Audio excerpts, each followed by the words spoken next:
Hello everybody and welcome here to your coverage of the WCA 2015. I'm Toby Warner here with the Dota Capitalist, bringing you our third place matchup. We're not in the grand final just yet, Cap, but that is coming up later tonight. No, not yet. So we're going to be starting with the matchup of CIS Rejects versus Stark. Stark, of course, losing to Empire. Did manage to push Empire to a very close game number 3, which was very intense, while CIS Rejects did lose to Alliance, but they've looked good in the past, and I think that they can challenge Stark. But for me, going into this game, I feel like Stark are the expected team to win. Really? Really? Because I always sit there and I never want to doubt Godblack. Like, we just know him from the past. You know what he's capable of achieving, so I'm always tentative to doubt the ability of Godblack. But let's see what happens, man. We're already into our draft for game number 1, and it will be CIS Rejects versus Stark. CIS Rejects starting over on the Dire side. They will start with first ban, first pick as well. And yeah, let's get it underway. Of course, we do have to remember the history of Godblack. And his classic, I keep quoting an interview of Godblack from about 3 years ago, where he's just like, okay, when asked, how do you draft? Like, what is it? Like, you were such a respected drafter. How do you get it through your brain? Like, what do you do? And a simple answer back was, I just pick what's OP. That's it. I was like, so is there anything else? Like, no, I just pick what IceRock is imbalanced, and we win the game. Godblack also has some very interesting ideas. The thing is, he has very interesting ideas about what is OP and, and what isn't, right? Because he's one of those people who will pick up certain signature heroes that no one else really does too often. Even if they're a little bit out of vogue, Godblack still feels like, okay, this hero is still strong. It's no big surprise here. CIS Rejects have the first pickup. You're going to see this pretty much in 90% of Dota games right now, excluding the non-young championship. Is that Doom is going to be first banned if you have second pick. You're not going to give that one up very clearly because it's such a OP hero to give away in the first 1-2 unless you have an exceptionally good plan. I've seen plenty of teams try and pull some sort of plan against a Doom, and it's just not a good play. Now, the question for Godblack was Tusk or Night Stalker as first pick, and he chooses the Night Stalker. This is twice now that I've seen CIS Rejects choose the Night Stalker over the Tusk. It's kind of weird to pick up the Night Stalker, though, when you do this. Like, yeah, you win on the vision game, but you still need to find the farm, and Tuskar gives you that early control and aggression. Like, he'll give you the lockdown on the Night Stalker anyway, and he kind of combos with everything. Yeah, I think some of it is the fact that they probably feel like... So this meta oftentimes revolves around teams picking up 3 different cores that can all go into the late game. We're seeing like a lot of semi-carry heroes, though. Oftentimes we won't see the hard carry anymore, but we'll see like 3 different semi-carries or something like that. Yeah. And when you have either the offlane Night Stalker or even better, the 4-position Night Stalker going into the late game, it's a huge advantage. And I think that Tusk doesn't offer you quite the same amount.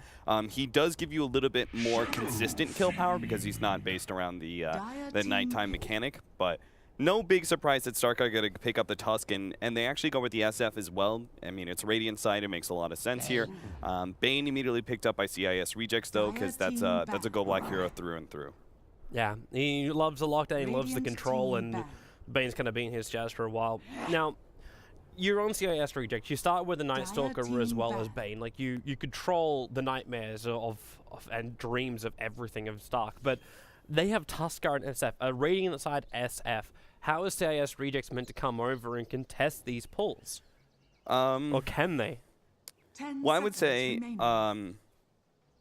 they may be able to with the offlane Night Stalker. He may come online, 4 minutes to 8 minutes. So you're actually assuming this is an like offlane? You think it's a 3rd position NS? It could be. It's still very open. I would have said Dazzle should have been the ban here by CIS Rejects. Godblack opts for the Undying instead. You could see like the potential Undying Tusk is a really powerful dual offlane, so I can understand what he's afraid of. That being said, I do believe Dazzle is going to be a very high priority pickup for Stark. CIS Rejects don't really have the room for, if you already have a Bane, you don't go another defensive support like Dazzle, Shadow Demon, etc. So for me, I think that's a very obvious pickup for Stark in the 3rd pick. Bans, though, I wouldn't mind them seeing ban away the Lina, because it not only couples really well with the Bane, but it's also an Iceberg hero. And Iceberg has a very limited but powerful hero pool. Okay. He is like, for me, he's like one of those pub stomp guys who is exceptionally good mechanically in a certain number of heroes. Wind Ranger, SF, Lena, I think, are the top 3 for me. Wind Ranger especially. You're going to see Stark probably ban that one away in 1-2 every single time because CIS Rejects will first pick it. Yeah, he's got a great combo here with it. Like, you got a Nightmare into a Light Striker raid. Like, you're going to get that exact follow-up stun. So if it is the Lena, it could work nicely for them. But I still want to see how this Night Stalker is meant to work with the Bane. I want to know, like, who is our secondary support for CIS Rejects to function with this lineup, because this is a lot of fighting, and a Queen of Pain now appearing for Stark. Not quite something I was expecting, but this will most likely be the safe lane Queen of Pain. It's just odd that Queen of Pain is still going to be your pickup against the NS, who is a direct counter to that hero. Yeah. Maybe there's something about the difference in tempo where with the safe lane Queen of Pain that allows you to be a bit better against the Night Stalker. I mean, laning phase-wise, you're going to be able to harass the Night Stalker better if he is off lane. But I still feel like the silence is pretty deadly. But we'll see. Maybe it's like safe lane Queen of Pain that allows you to go the early Yule Scepter, or you get enough farm that you get Aghanim Scepter and you feel like that tank is good enough against NS's silence. But I still feel it's perhaps a bit questionable pickup. And this also, again, really highlights the potential Dazzle pick for me, because that hero would be your saving grace for the Queen of Pain in various scenarios. So yes, Rejects go for the first bit of AoE. The Gyrocopter's now going to appear, and I'm with you with the Queen of Pain. Like, the safe lane farming is going to be great, but her transition into that mid game has to be really on point.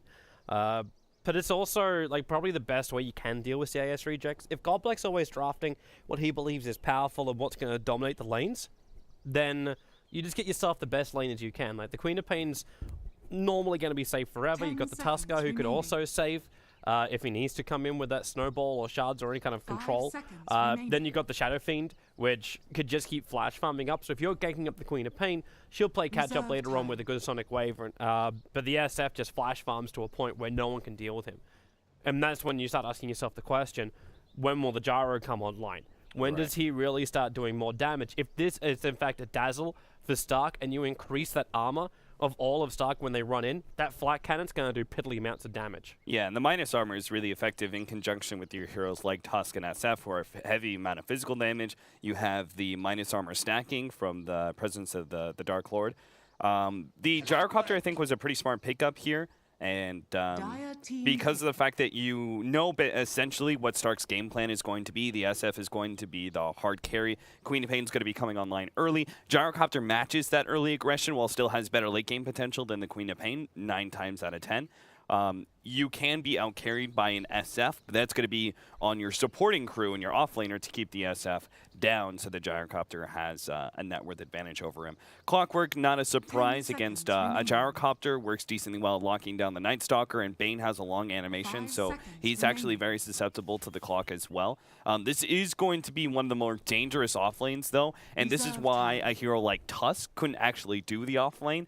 You needed one of those like guaranteed Clockwork, Earthshaker, one of those very defensive off lanes, because Sleep into Rocket Barrage is simply going to be a kill combo that most off laners can't deal with. So you have to have some sort of creep equilibrium and keep the creep wave by your tower as much as possible. Otherwise, you'll die repeatedly.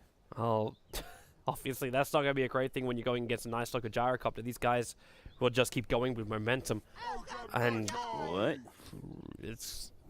You wanted another Godblack hero. You kind of got one. He loves that Ogre. But how's your Ogre meant to function here?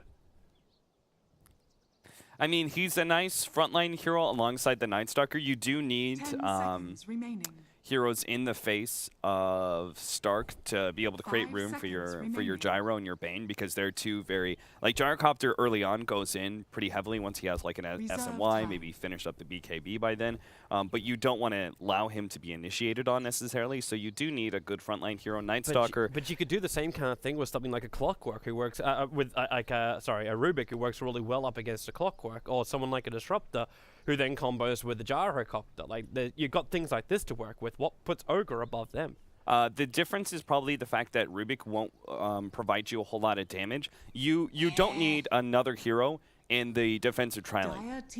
The Bane Gyrocopter works out just fine. You need another hero to work with the Night Stalker. There are a number of supports that can work, but I think one of the best is actually Ogre Magi. As a 4-position dual off-lane hero, Ogre Magi, I think it's the only time you can actually pick him up is in that exact scenario when you do something like that, because his natural tankiness allows him to be probably one of the best supports for that. So they're going to be very much up in the face of the Queen of Pain, and I'm guessing Tuss is going to be roaming, so another support that's actually going to be laning. Rubik is a little bit fragile, but it's also pretty valuable. You have free steals against Ogre oftentimes. You have the Fiend's Grip steal that's pretty easily. Maybe you get the Gyrocopter ultimate, or even Void is all right. 10 seconds remaining.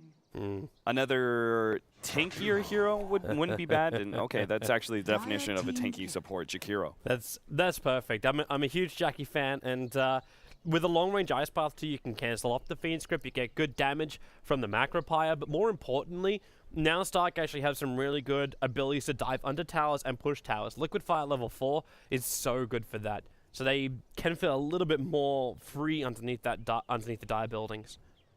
Jakiro can actually just solo push down towers if he's by himself with level 4. Like, he just needs he only needs 30 seconds, and he'll take out a tier 1 tower. For me, Alina's the most obvious pickup for CIS rejects here is their mid, because it's an Iceberg hero, but it is very susceptible to Tusk and Clockwork. It's good versus SF and Queen of Pain. Those heroes, you're such a good tempo controller, and you can combo both of those cores down, that it would be a decent pickup, but you have to remember you're also running Bane Gyro and Ogre Magi, Night Stalker. You don't have a rotating support, so if you are ganked up by that Tusk, you can't expect a support to be able to kind of offset that. So they actually go for the Tiny. This is twice now that the last big Tiny has been picked up. That's not one of the 3 heroes of Iceberg. No, not really. And I'm still interested to see what the combo is going to be. Like, we've seen other teams run Tiny, but normally you've got like their secondary combo. You've got someone like a Slater who you can toss in. You get Wisp who you can throw in with a Wisp Spirit Balls, and is normally just a good combination with the Tiny, but that combination just isn't there this time around. So I'm interested to see how well this Tiny is going to go. It's in the hands of Iceberg, but you're running a Tiny versus an SF in the mid. I don't have a lot of faith in this. Like, because the Tiny, how is he meant to keep up? Like, is it all about the stacks now? Is this game just going to turn in to, like, DreamHack 2012, where we basically just look at farm after farm after farm of stacks? They took a little while to pick up this hero up, but I think that this is... you're creating the ideal scenario for an Ogre Magi pick, I think. You are running that dual offlane that I talked about. The Ogre is pretty much the only time you're going to see him is when he's running that 4-position offlane.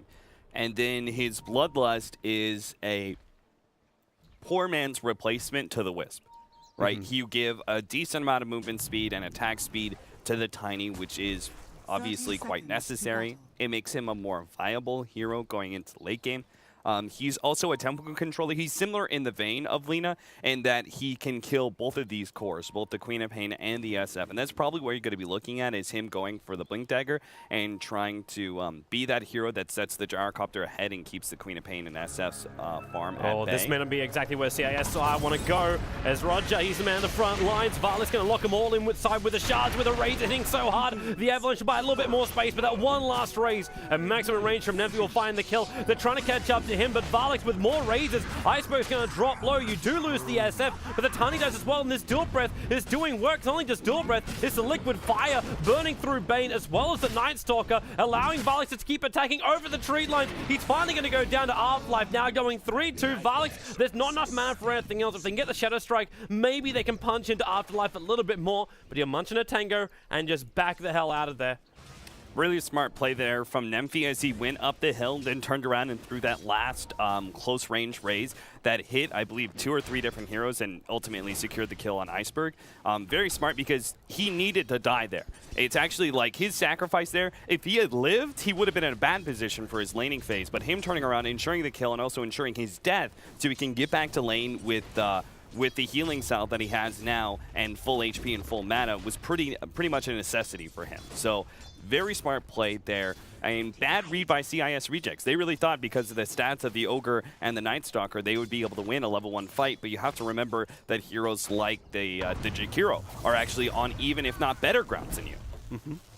Trixie, this is not exactly the position he wants to be in. The boots are allowing him to outrun Roger, and he'll just juke him around the tree. As, he managed to barely get the kill on the Jakiro, but he went for the tossback on the Jakiro and got a really good body block on him.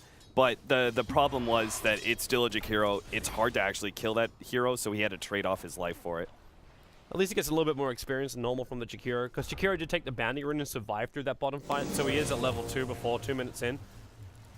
Okay, Trixie's now found the way to sort of win in this lane.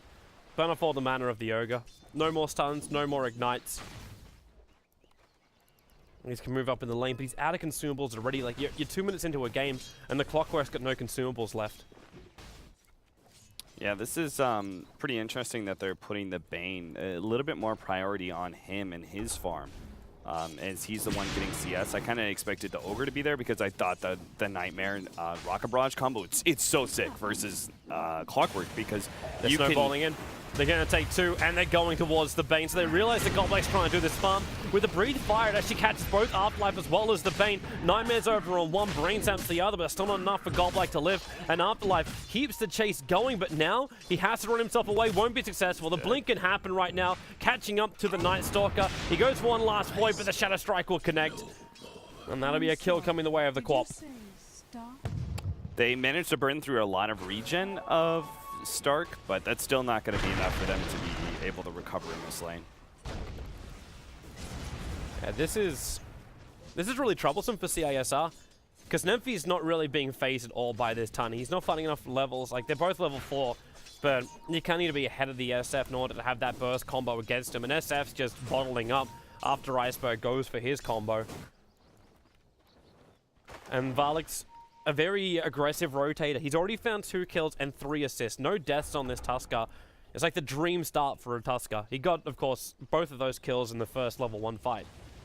Yeah, and he hasn't had to burn through his Mango just yet, so he can continue to stay out there fighting. Trixie, fortunately, with the cog blocking that he's able to do, he's going to be able to get some experience. He just needs to survive through this lane because it is a dangerous one. If he ever gets too close, like a slight misposition, most of the time the Ogre Fire Blast Ignite is not going to be enough for the Gyrocopter to close that gap until level 6. Varlix, they're starting on bottom lane again. It's going for Goldblack, the dual breath. This time it won't connect over on the Night Stalker, but Bane, he's got the Nightmare available still, but he's just burning out. The Snowball comes in. That gives him the extra stun. With all 3 heroes, now they can turn over to Afterlife. The dual breath comes back off cooldown. That combined with the Shadow Strike brought him down to 249 movement speed, and that's not enough to escape here from Stark. And it'll be a double kill coming in for the Jakiro. The supports are getting more kills than the Queen of Pain at the moment, but still a kill is a kill, making it 8 for 3. Yeah, I feel like this is pretty obvious that when a Queen of Pain is the safe lane carrier, you're not going to be able to actively battle on this defensive tri-lane. That's why I thought that the Bane was going to be a poor hero in that lane, and it's proven that the Snowball is just able to keep the Bane down over and over again. They are getting okay levels, but it's at the cost of feeding so much gold to the defensive tri-lane. Yeah. Gotta be careful about this. At least they're getting more levels than Trixie. Like, Trixie's still sitting here at level 3. He can't move forward because the Ogre keeps pushing him back out. There's just done a new Ignite. The call down is not available yet for the Gyrocopter, and with Trixie going for the cock block, is just keeping Gyro away, and Trixie now back behind the tier 1 tower. So he'll be fine and safe for now. Goldblack may not be so safe. Actually, Queen of Pain's not level 6 yet either. You'd think with all the kills that are happening down there, they would have dragged a little bit more experience out for this defensive lane. And let's not forget that all this action also comes at the cost that you don't have a rotating hero to try and keep down the SF at any point in time. And Nemphy, because he's facing against a Tiny, has almost the top CS on the board right now and also has stacks to go back to. So this SF is going to get really big, and that's dangerous because an SF is actually one of the better challenging heroes to a Gyrocopter. Going after Iceberg, doesn't actually bring in Nemphy. No reason to bring him range of the tower, and actually misses on the raise, but the third one is still going to connect. The burns off the mana of Roger. He triggers out the Mango to go for that Ignite over on Varlix, but Varlix will just retreat back out again. No one else going to follow this. There's more intimidation than anything else, but Nemphy loves this. A kill over on the Tiny. A great rotation in from the Tusker.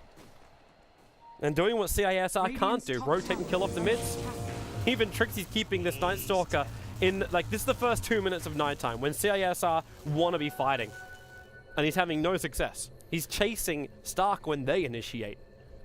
That's so funny how the that recent stat and just how that Dota meta has changed, where it used to be the exact opposite, where Wisp by himself would actually have the higher win rate in comparison to Tiny by himself, but now it's the exact opposite because we've obviously seen between Sexy Bambo offlane Tiny or a lot of mid Tinys being picked up as well, the Tiny has actually turned into the old way that used to be played in Dota 1 before the Aghanim Scepter was a thing. He was played as a mid laner that picks up the Blink Dagger and goes for the combo every single time, and he's just a tempo controlling mid.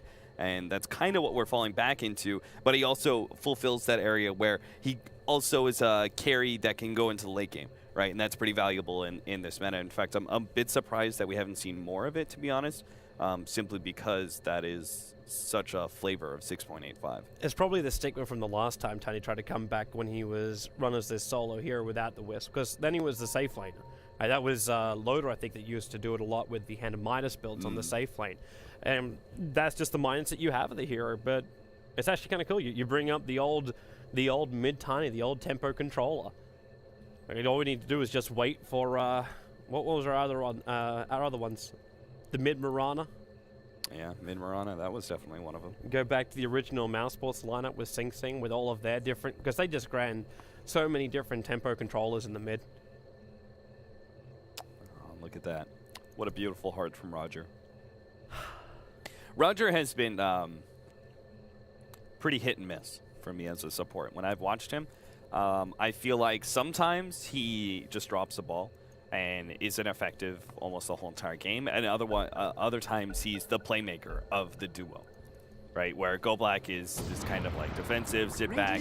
Afterlife, I don't think you really want to do this, man. You really don't want to be doing this. They're going to toss in Roncha, trying to go after Nempi. The Cogs, Afterlife actually survives. Careful of that rocket of Trixie. He's on cooldown for 13 more seconds, though, so he should be okay. The Nightmare's going to come, and CISR, they just want to go ham, and they're going after Trixie. With the Void, the toss, Roger basically squashes Trixie with that Ogre Bajai, but CISR, they brought in 5 heroes, and Afterlife just went nuts for that. Yeah, I can't believe, I guess he read it pretty, I don't know, I feel like Trixie could have played it a little bit better and actually gotten that kill. I think he made a slight misstep when throwing the rocket when he should have tried to keep in range for another hit from the battery assault. I think Afterlife, it was both good baiting, but he also went a little bit too ham, and he's lucky to be alive. But, I don't know. They're going again, middle lane. Iceberg, out of mana as well as down to half-life, but bottles up, and they keep forcing these rotations from CISR, like double TPs coming in. Like, I know CISR really want to try and fight during the nighttime. I think that pause was also a moment for them just to catch a breather and say, guys, let's just fight. But because of that now, they've wasted so much time. They get 1 kill, yep. But what's your end game here? Your Night Stalker's getting a little bit low on farm. Your Tiny is behind in net worth by 1,500 behind that of the SF. Trixie needs to TP, but he can't, so he accepts his fate. He just, well, unless he can outrun this, no he can't. The Ignite will connect, his TP's on cooldown, so he battery assaults and just dies to the Ogre. I'm just not seeing the purpose of this.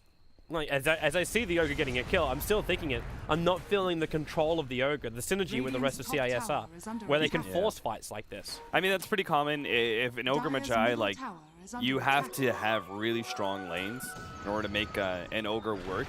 Valix in trouble. The Door Breath and Liquid Fire is going to connect, but it's already too late. The Tuskar dropped.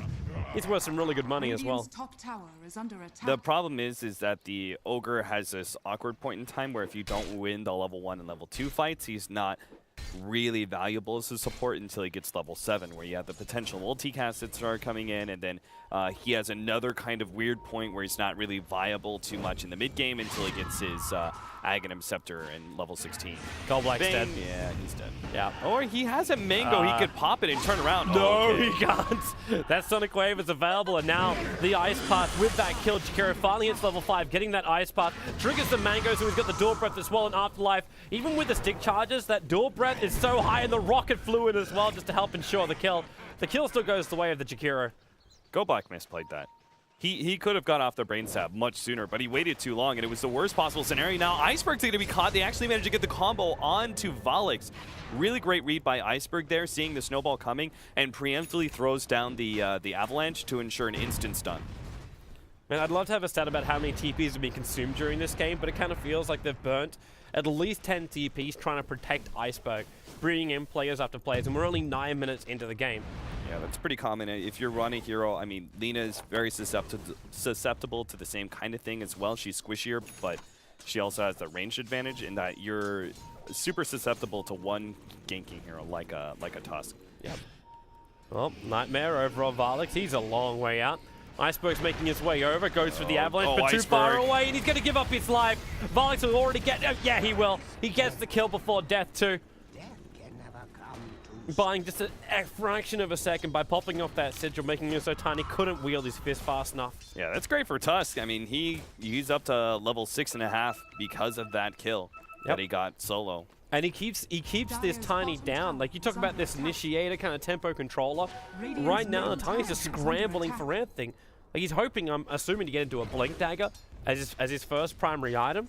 But now he's going to start to get his towers pressured out. The bottom tower's being hit pretty hard. Trixie is in a little bit of trouble. TP support's coming in. There's the Tusker once again going to snowball after Ramses, and Trixie already down at the Rocket Barrage. With a Walrus Punch and maybe a bottom blocking, he could do the work, but Valix just doesn't have the mana. Bottom lane, the toss in of Roger, chasing after that Jakiro. He's just going to turn around for the dual breath. He accepts his fate. He is in fact dead. But that's what you get when you try and force out the building. It's just above deny range as well. SF should have a mech pretty soon, and CIS rejects either need to continue the pressure right now, or they're going to have to back it off soon. You have to either force the fights before the mech is up and obtain some sort of advantage, or you don't fight around the mech anymore, because that's just too dangerous. Your combinations, like, you're too reliable on burst, I think, and the mech is going to offset a lot of that.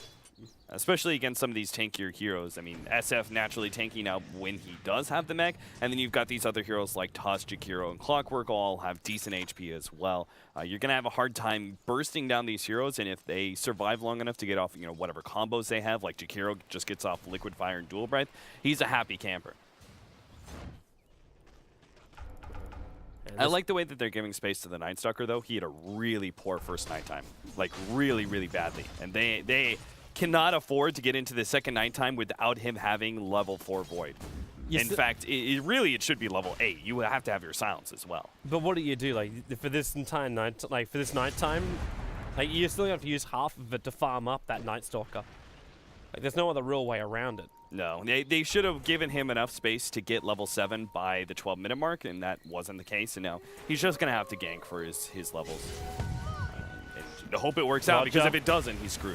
Roger's down. He took a raise, a rocket. Now he's locked in with the Sharks. Can't get out of here. Nevi's going to move over again. And, well, okay, misses on one of the raises. Had to punch him down instead. And there's your Nightmare. Finally the sleeping put on to the Queen of Pain. Iceberg rotates in. He's got a double damage room, but the mech is already up and running. And that's going to be Black just getting evaporated.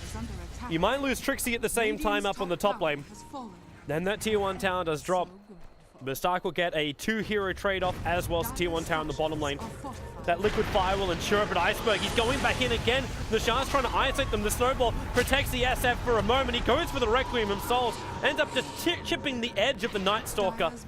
But they split up the fight, so, well, they've got the Queen of Pain up so far. She's still going to get the solo kill over on the Night Stalker with a follow-up Ice Path. They keep that Ogre Magi controlled. 3 heroes dropping, so what was a 2-for-1 trade-off and a tier 1 for tier 1 ends up being a lot heavier trade going the way of Stark. Yeah, I think I said it, Toby.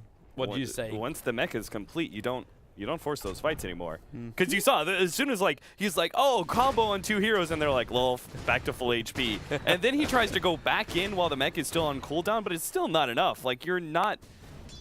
Your combo doesn't do enough to be able to take those kind of kills by yourself. It's some sort of, like, if they're gonna commit to a fight, they better fully commit with a lot more like setup beforehand. Like the gyrocopter's ready to go after the combo. You do your combo. I've got my call down and rocket barrage. I'm gonna run in and we'll just throw everything we have to be able to burst down 1 or 2 heroes and we'll have a numbers advantage. But it just seems miscoordinated and.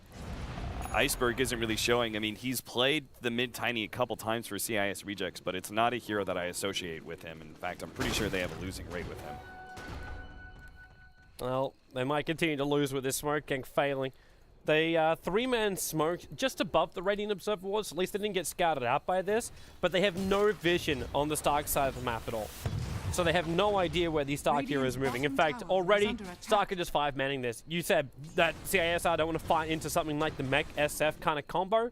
They just force out the top lane. Requiem of Soul is still on cooldown for, what, 9 more seconds? And that's not enough of a window. So CISR, they want to go for the trade-off, but they're also trading against, like, Liquid Fire and all the damage which SF is pumping out. Like, this will be a losing trade-off. You might take a tier 1 tower, but if Stark TP back to this tier 1 tower in the mid, like, the bottom tower is taking a bit of chip damage, but Gyro isn't, he's not a tower pusher at all.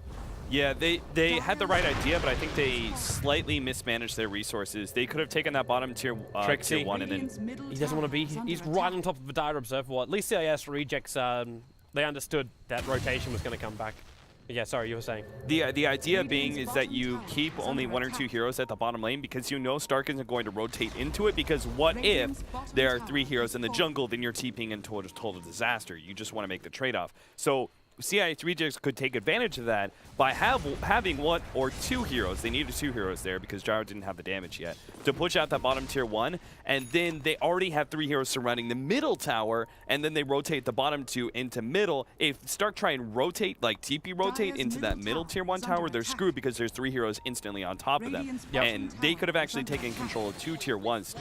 Strategically, it was the right play. They just slightly mismanaged their resources, and then they had to go back to taking that tier 1 at bottom lane, and there's nothing they could do with it. Well, they're still going to be forced into the fight. Stark aren't stopping. So they were able to defend their tier 1 tower in mid, stop the push coming, but Stark are now knocking on the tier 2 tower on the top lane. And the tower just, it doesn't even burn through enough. Like, you're being slowed down, you're being burnt out, so they have to smoke to initiate in. Varlix in the position that he sees all, and he's going to get stunned up. Rocket Barrage, there's no saving grace from him. He just stood there and took it like a man. And now Iceberg looks for the double avalanche. Can't find just yet. Nemphy winding up for the ulti. Roger being isolated out by Trixie at the same time. But you've lost your Jakiro. You've actually lost your Tuskar. And now you're going to lose your SF until the whole shot from Trixie. Cancelling up the Fiend Script. Buying Nemphy that's basically a triple kill. 1 with the raise, 2 with the death ulti. And wiping CISR out. Combining that with the Sonic Wave. Unbelievable. Trixie making the plays there. That was like a guaranteed win for CIS Rejects if he does not stop that Fiend's Grip, but he had like 3 different heroes. He had to thread the needle perfectly in order to hit that Bane, and he got it, stopping that Fiend's Grip, letting the SF be able to do his work. Plus, Trixie was then in a very advantageous position where he's able to get a lot of disruption with Cogs and Battery Assault as well. Very good play from a guy who is been shut down. Like, early on, he was like half of his team's deaths. Yep. Because he was facing up against such a tough scenario. He didn't even hit level 6 until 10 minutes into the game. Like, it took him so long to find experience, as his clockwork as well. But he makes it count. Yeah, and surviving through that team fight now bumps him up to level 10. And a lot of farms still work towards that Blade Mail. He actually has the Blade Mail, which is really effective versus Gyrocopter, too. This is going to be Ramsey's. Oh, they locked him in with the shards. Trixie's got the line, the hook shot's off cooldown. They'll snowball in, but a good defensive nightmare by Goldblack, but still not going to stop Trixie. Locking him in, they're inside the macro the Blade Mail. Iceberg does not want to be fighting this one, but he dies the Battery Assault. He had no choice. And Nice Path off cooldown just a second. The shards actually pushing Afterlife up. A little bit of bad luck coming in there for Varlix. It could have easily been 2 hero kills, which would have secured the tier 2 tower push. Iceberg, I mean, I'm going to give Iceberg the credit because I've seen him, like, he's an incredibly good mechanically based player. That was such an intelligent save on the Gyrocopter to blink in and toss the Gyrocopter out. Now, granted, if it fails and you toss the Clockwork out, then you're both stuck inside the cogs and you probably both die in that scenario. But yep. Yeah, this Bane's down. He's already orchided. That SF does way too much damage. Roger got pushed back by a melee creep. But at least Stark will back out. Well, they don't have mana to keep this push going. They already take out the tier 2 tower, so they accept what they've got. This SF now completes up an S and Y, practically. He's just short a little bit of the money for it. But a very early combat build coming in here from Nemphy. Yeah, he's such a... They just gave him too much space. Yeah. And you finished up SNY and Mech by 20. Like, your off lane wasn't really working. The first rotations that came from CISR came a little bit too late. And they're a little bit predictable when you get a Night Stalker, because the rotation's going to come when Night Stalker has that first nighttime. I think the first thing is that they didn't put the Night Stalker to work at the 4-minute mark. They still tried to fight at the bottom lane rather than rotating him to mid. Yep. The bottom lane was lost. Like, the best you can hope for is putting pressure and maybe shutting down the SF successfully. That could have changed the fate of the laning phase. That was your really only opportunity. But as it was, they continued to fight at bottom, continued to feed kills to the Queen of Pain. And now they're doing, like, desperation smokes. Well, they might just want to try and finish off this mid tower. They can't find anything, and it turns into trade-off. Like, that observer was watching Afterlife's movement perfectly. And without the creep wave here, okay, the creep wave's coming up. And Nevi has to expose himself to push out this tower. So he'll end up being in tier 1 for a tier 2 tower trade-off.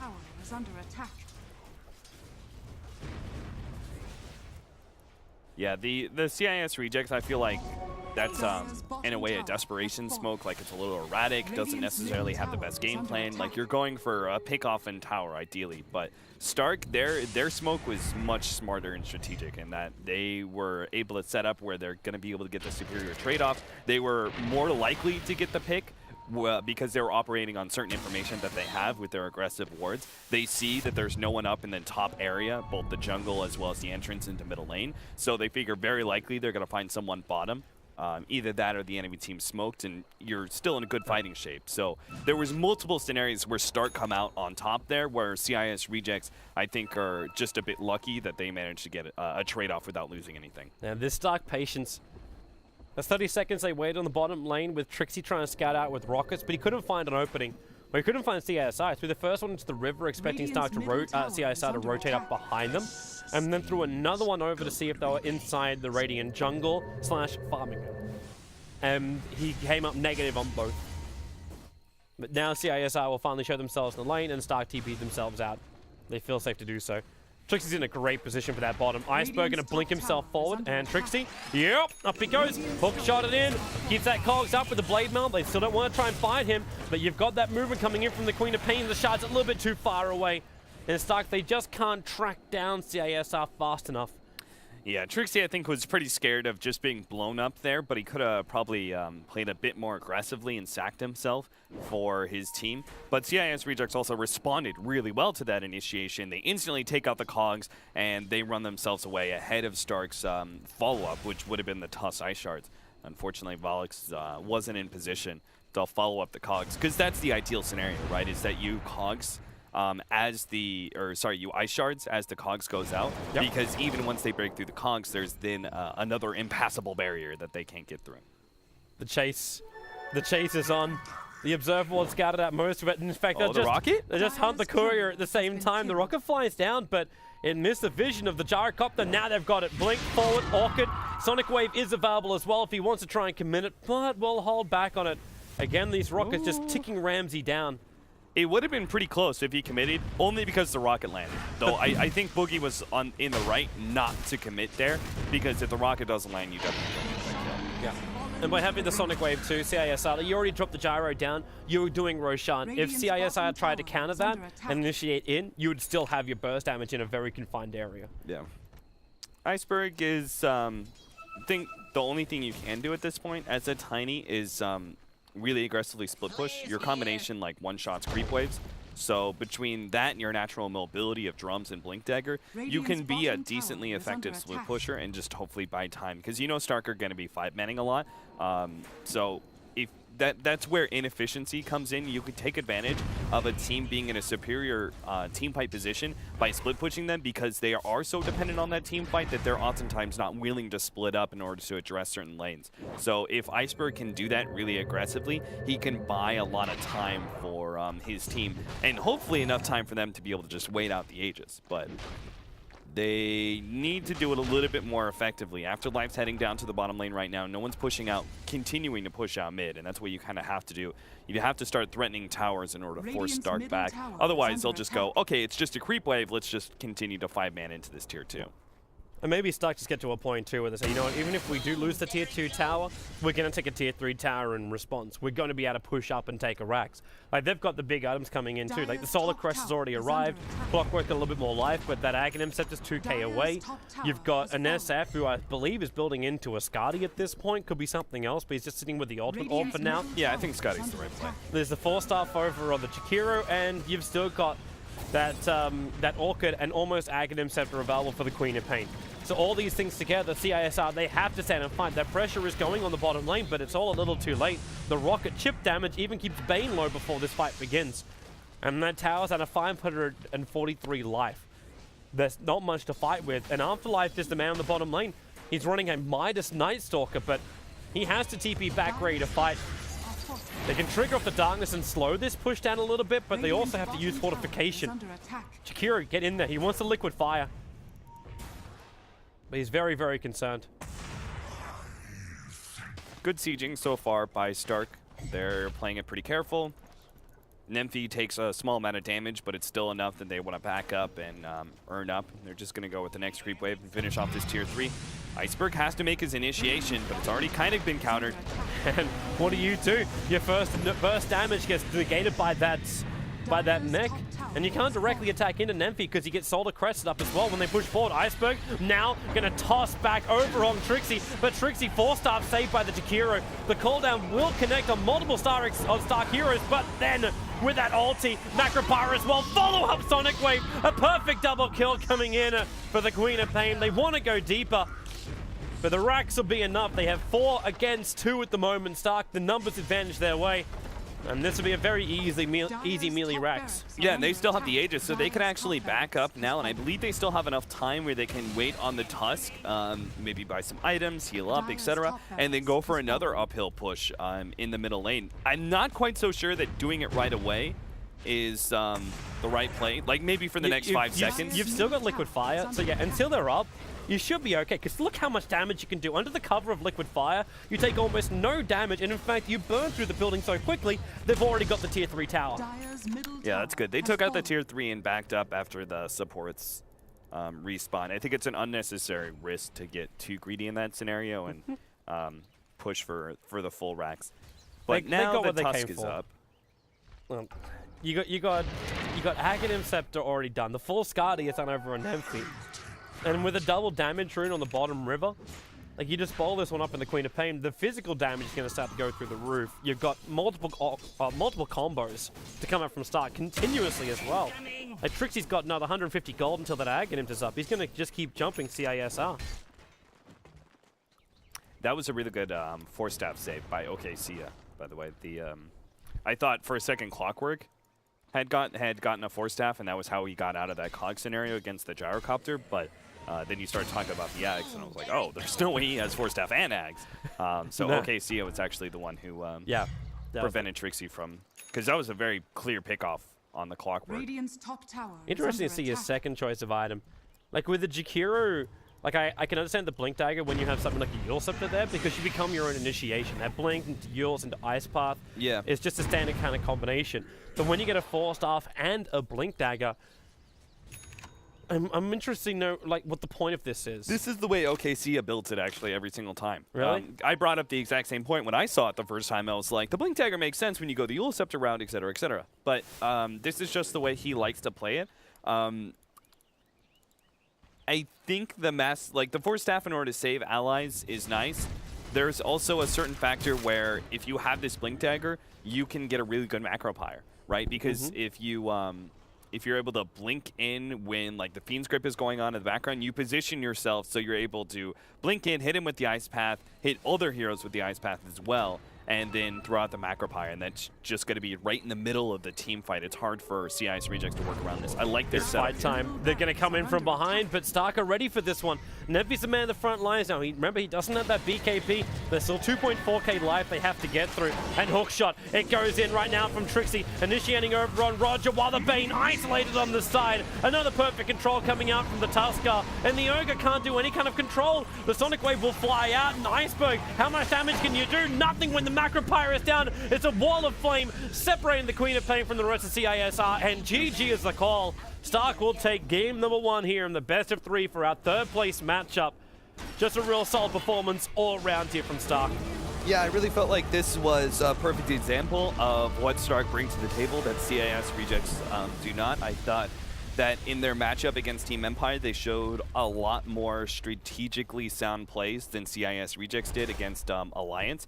And I think that they also are pretty good when it comes to the drafting pool. I think that while I was really calling for certain pickups like the Dazzle that they chose not to go for, I think the Jakiro was an incredibly smart pickup, you know, that very tanky support that they needed to be able to win against the dual lane that CIS Rejects were going to run for. And then, what was it? What was their last pick? It was the Jakiro, right? Yeah, Jakiro was last. Oh, that's right. And then they had the Clockwork as the 4th pickup, a very disruptive hero. That actually can work out really well against Gyrocopter if you get that amount of farm. Now, that was set back early by the fact he was dying constantly because he had a tough lane. But when he made that one play and he got the Blade Mail, it was over for the Gyrocopter from there because he had only just completed SNY. He was leagues away from a BKB. It kind of felt like there was the storyline of that entire game where you're behind in mid, you're behind on your safe lane, you're behind on all your cores. The Night Stalker never really came to fruition. When they did fight, it was always these even trades, but is it really an even trade when you can see what happens when you group up as 5 when that mech comes online? Man, I'm hoping as a personal kind of side that Jakiro really makes a big resurgence back into Dota 2. Like, just because you saw like what happened at that tier 3 tower, like your ability to push, you can just get that little bit extra at the end of a team fight. Yeah, he's certainly one of the more interesting heroes that can work in the meta. It's just, I think, very player specific. Yes. And OKCA has definitely shown that his Jakiro is top notch. Yeah, that's wonderful. Well, we'll see how they go in game number 2. We'll be having ourselves a short break, and we'll see you back here for game number 2 of this best of 3 3rd place matchup. We still have the grand final coming up tonight, a full best of 5 between Alliance as well as Team Empire, with a spot to travel to WCA, hosted in China later this year. Up for grabs. Stay tuned. As well as a lot of money. That's like almost $14,000 up for grabs. Just it's pretty absurd. For an open qualifier as well. $14,000. Good teams. Stay tuned. We'll be back.